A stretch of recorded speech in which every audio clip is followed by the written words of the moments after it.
The grand ballroom shimmered with golden light as the afternoon sun streamed through the tall crystal windows. Strings of orchids and roses cascaded from the chandeliers above, and soft classical music hummed beneath the chatter of high society guests. The wedding of the year was in full bloom, a flawless union between wealth and prestige. Lucas stood near the center of it all, tall, poised, and effortlessly handsome in a black tuxedo tailored to perfection. Every eye in the room turned to him with admiration.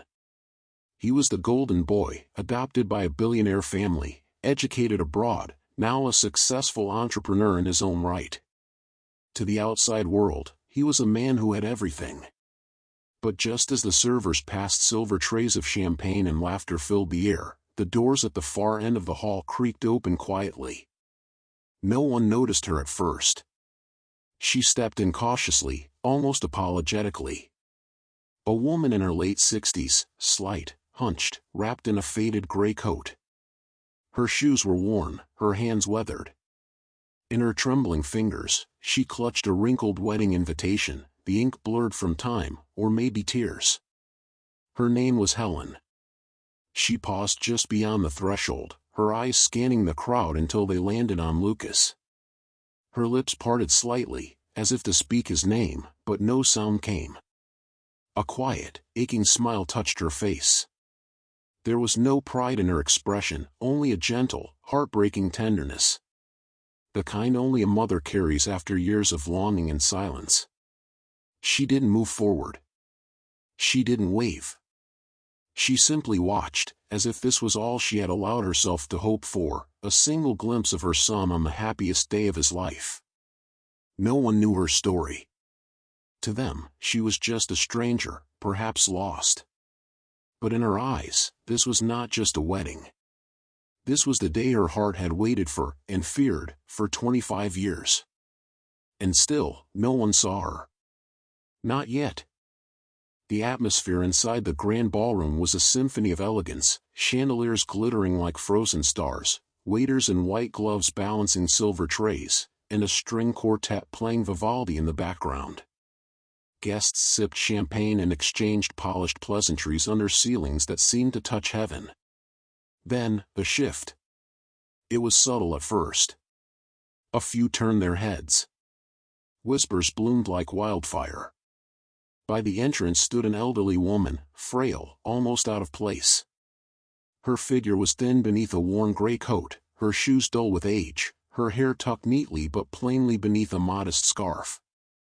In her hands, she clutched a small handbag and something else, a folded piece of paper, yellowing at the corners. Helen. She stood frozen just inside the door, as if afraid to breathe too loudly. Her eyes scanned the room, wide and hesitant, not with fear, but with longing. She wasn't there to be noticed. She only wanted to see him. Her son. The murmurs grew louder. Who let her in? She doesn't belong here. Probably someone from the street looking for food. A young usher approached, forced smile in place, trying to manage the situation quietly. "Excuse me, ma'am. Are you lost?" he asked politely, though his eyes flickered with discomfort. Helen shook her head, gently. No, I'm here for the wedding." I was invited," she said softly, her voice carrying decades of careful humility. She reached into her handbag and took out the invitation. It was bent and faded, obviously kept close for a long time, perhaps held too many times in trembling hands. She handed it to him with care, as if it were proof of something sacred. The usher took it, glanced at the name. Lucas. Before he could reply, a pair of heels clicked sharply against the marble floor. Victoria, the bride's mother, approached like a storm in silk, elegant, poised, but cold as frost. Her smile was thin and sharp. "What's going on here?" she asked the usher, who stammered something about a guest without credentials. Victoria's eyes landed on Helen, assessing, disapproving.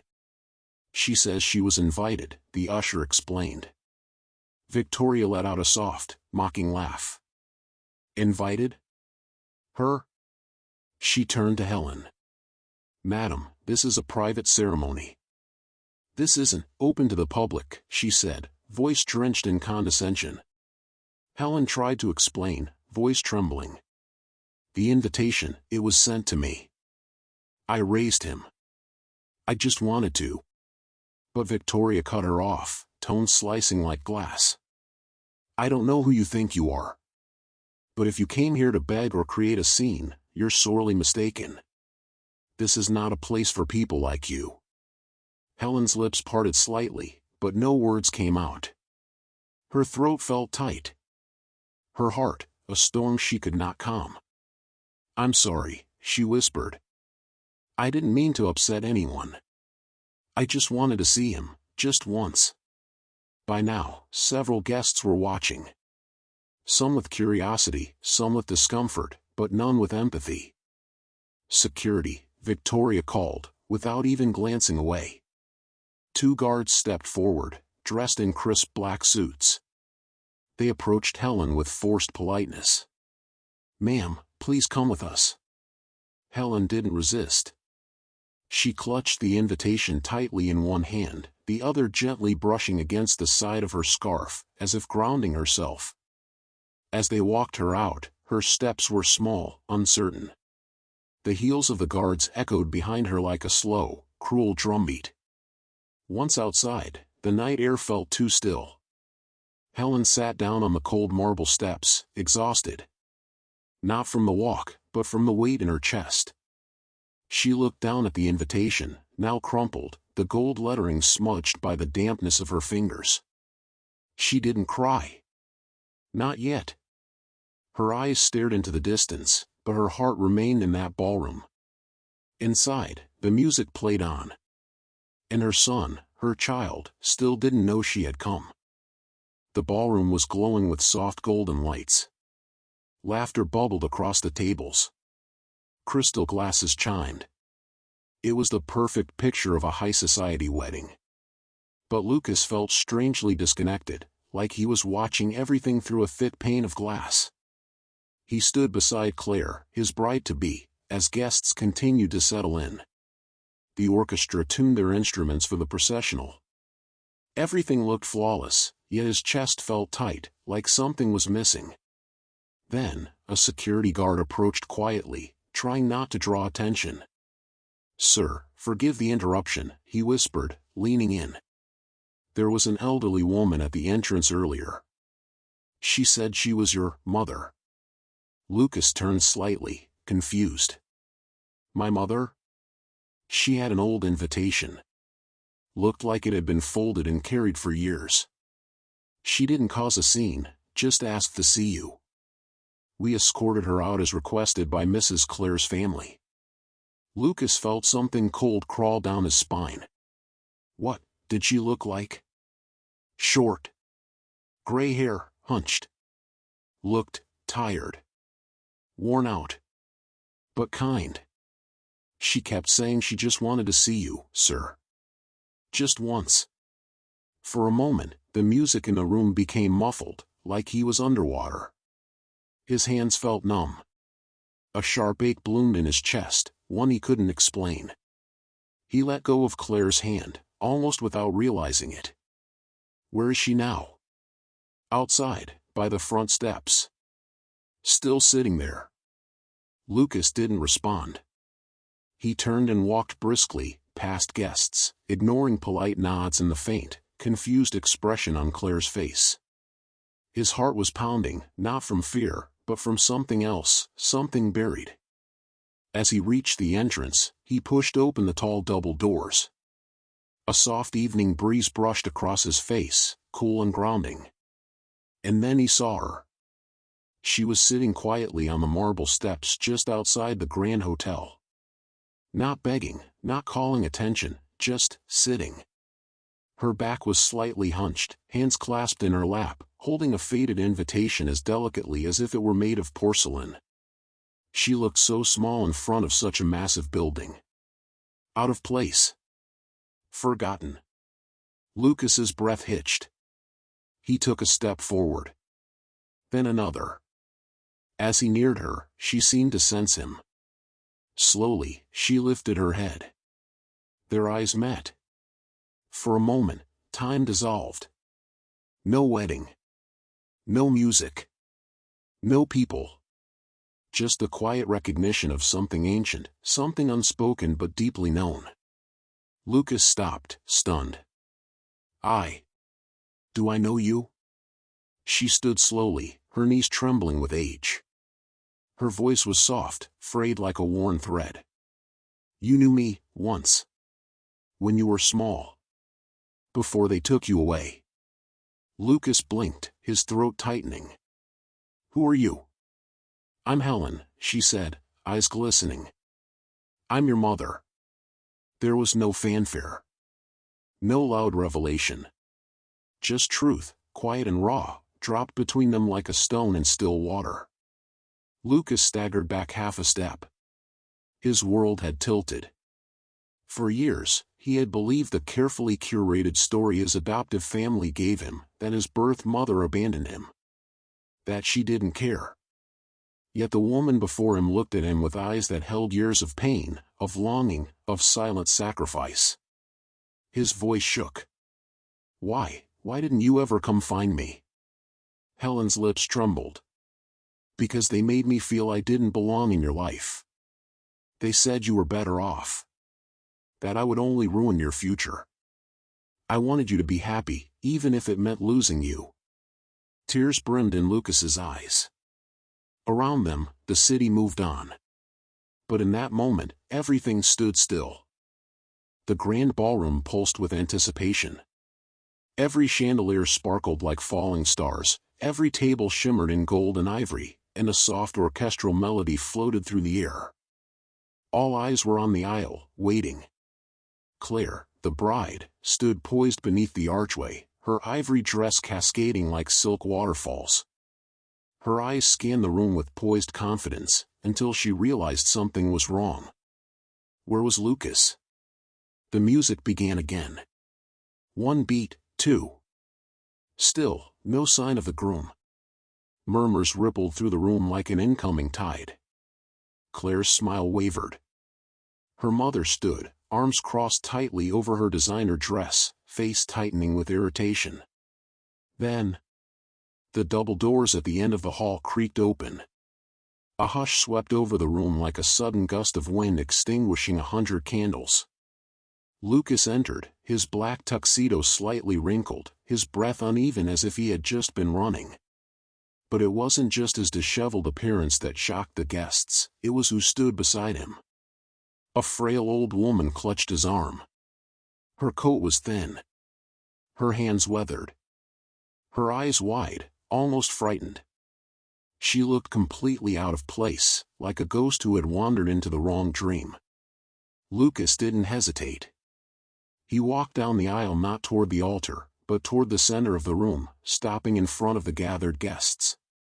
The music halted, the murmurs died, and even the clink of champagne glasses stopped. Claire took a tentative step forward, confusion washing over her. Lucas, who is she? Lucas's throat tightened.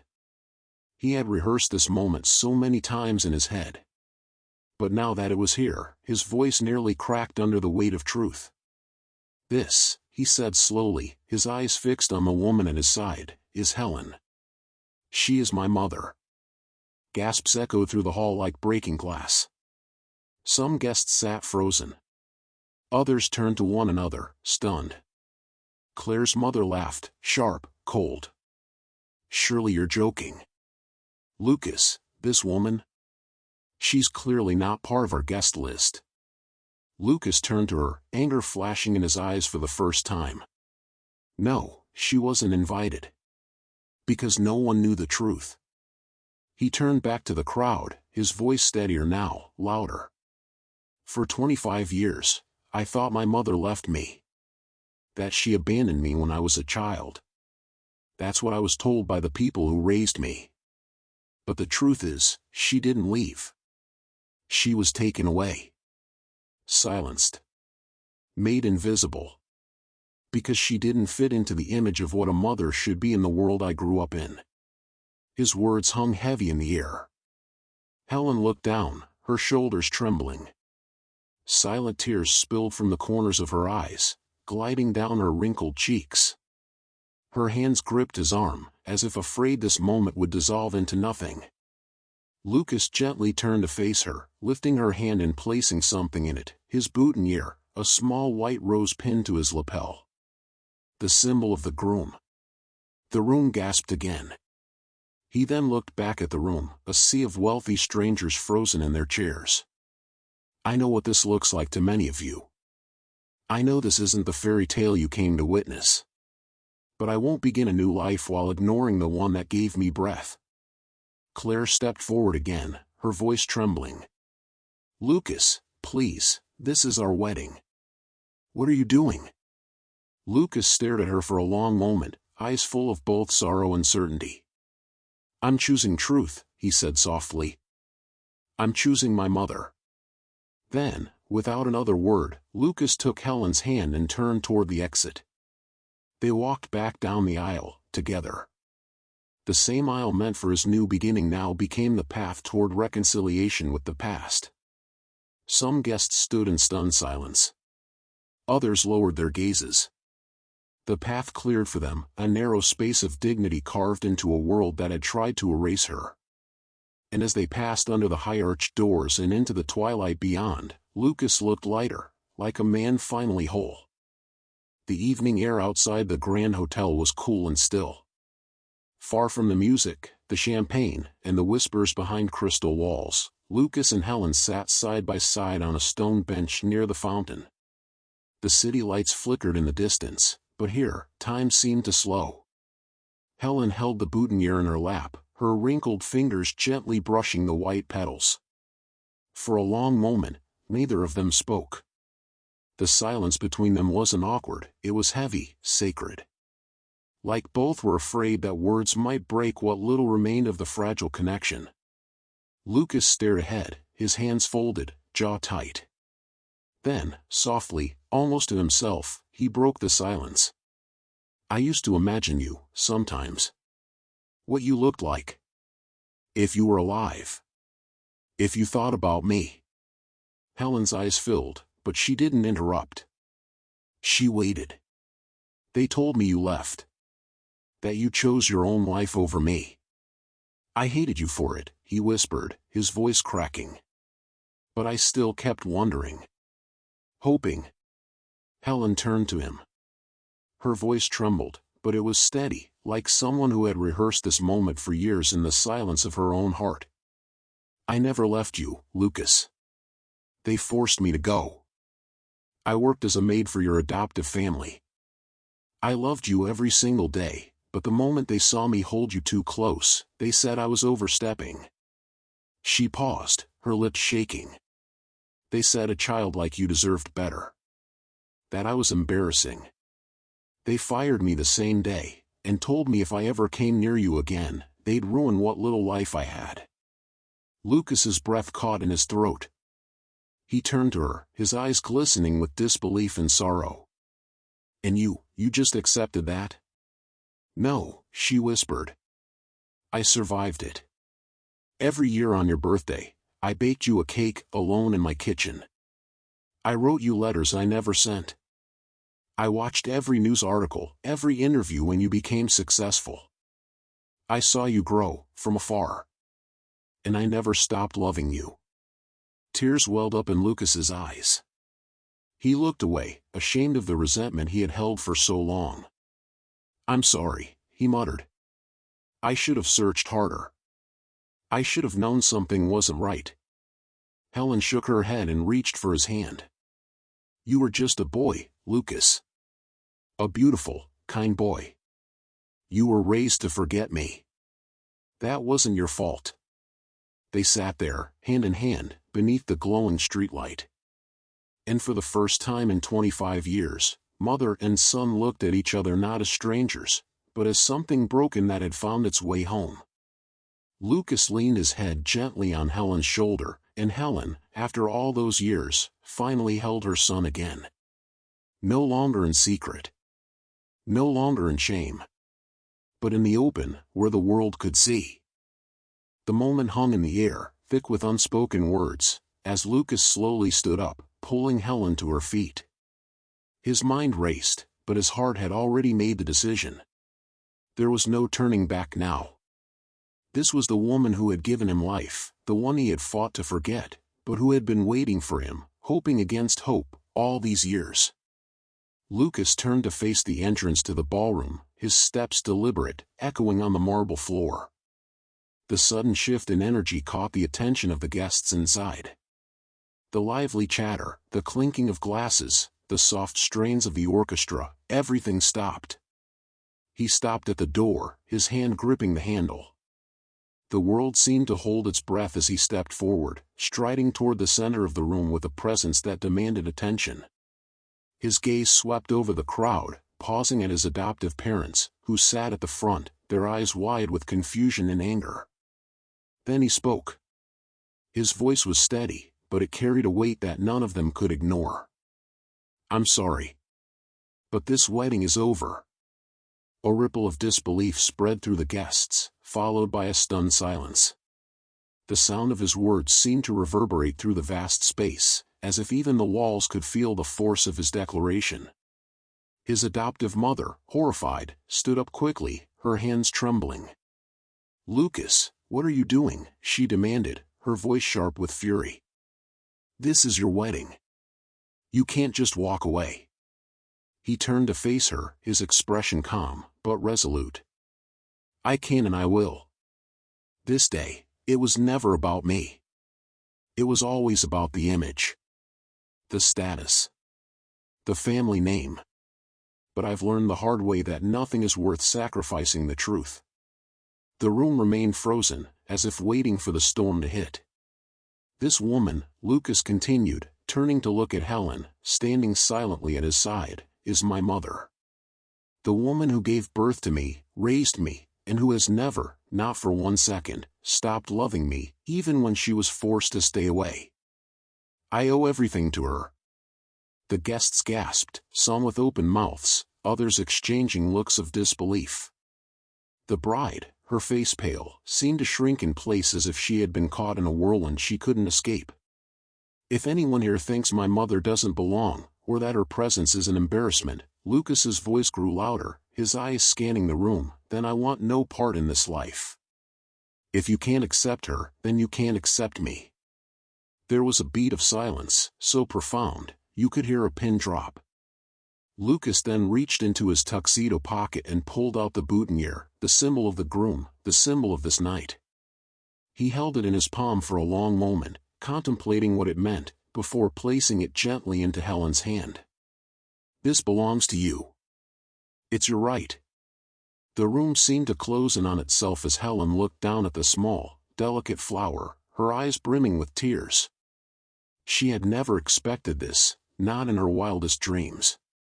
It was as if the years of longing, the sacrifices, the loneliness, had all led to this one moment of redemption. The sound of murmurs and whispered voices started to swell. But Lucas didn't flinch. He stood tall, not just for himself, but for the woman who had been silenced for far too long. "And as for this wedding," Lucas said with finality, his voice unwavering, "I'm walking away. From this, and from everything that has kept me from my truth." With those final words, Lucas turned, his hand firmly clutching Helen's, and together, they walked out of the ballroom. The doors swung open as they exited into the night, leaving behind a room full of shocked faces and the echo of a life-changing decision that would never be forgotten. The cool night air brushed against Lucas's face as he and Helen stepped away from the chaos of the ballroom, the weight of the world suddenly lighter on his shoulders. The guests, the lavish wedding, the expectations, all of it felt distant now, as if it belonged to someone else, to a life he had never truly wanted. Helen walked beside him, her frail hand wrapped tightly in his, as if they were both seeking comfort in the connection they had fought so hard to preserve. They didn't speak for a while, simply walking through the garden, their steps quiet on the cobbled path. The gentle rustling of leaves was the only sound in the otherwise still night, and for the first time in a long time, Lucas felt a profound sense of peace. He glanced at Helen, her face bathed in the soft light from the lampposts, and he saw the traces of age, of pain, but also of strength. There was so much he hadn't understood about her, so much he had been blind to in his desire for a perfect life. "I'm sorry," Lucas finally spoke, his voice barely above a whisper. "I'm sorry I didn't find you sooner. I should have come back." Helen stopped walking, and for the first time that night, she looked up at him with an expression that was both tender and wise. She placed her hand on his cheek, the gesture light but full of unspoken emotion. "You found me now," she said softly, her voice breaking just slightly. "And that's all that matters. You're here, and I'm here, and that's enough. It always has been." Lucas closed his eyes for a moment, feeling the weight of her words settle into his heart. Everything he had spent his life chasing, the wealth, the power, the status, felt like empty shells compared to the warmth of this moment, the connection with the one person who had always truly known him. His mother. They continued walking, the world outside the wedding hall fading into nothingness, and all that mattered was the bond between them. Lucas couldn't help but smile, a small, bittersweet smile, as he thought of all the years he had lost, and all the years he now had ahead of him to make up for it. When they reached the car, Lucas opened the door for Helen, helping her inside before sliding into the seat beside her. As the driver started the engine, they sat in the quiet, the reality of their decision settling in. For the first time, Lucas didn't feel the need to prove himself. He didn't need to seek anyone's approval. He had made his choice. And as the car pulled away from the hotel, heading toward an uncertain but promising future, he knew it was the right one. Helen leaned back in her seat, her hands folded gently in her lap. She looked out the window, her expression soft, as if she were seeing the world through new eyes, through Lucas's eyes. Do you think they'll understand one day?" she asked, her voice filled with a quiet hope. Lucas took her hand again, his thumb brushing over her knuckles in a simple, reassuring gesture. He smiled gently. "Maybe. Maybe not. But we don't need them to. We have each other." The car drove on, the city lights blurring into a beautiful mosaic of color. And for Lucas, everything felt right. Everything felt whole. It wasn't the life he had planned, but it was the life he was meant to live, with the woman who had given him everything, and who had never asked for anything in return.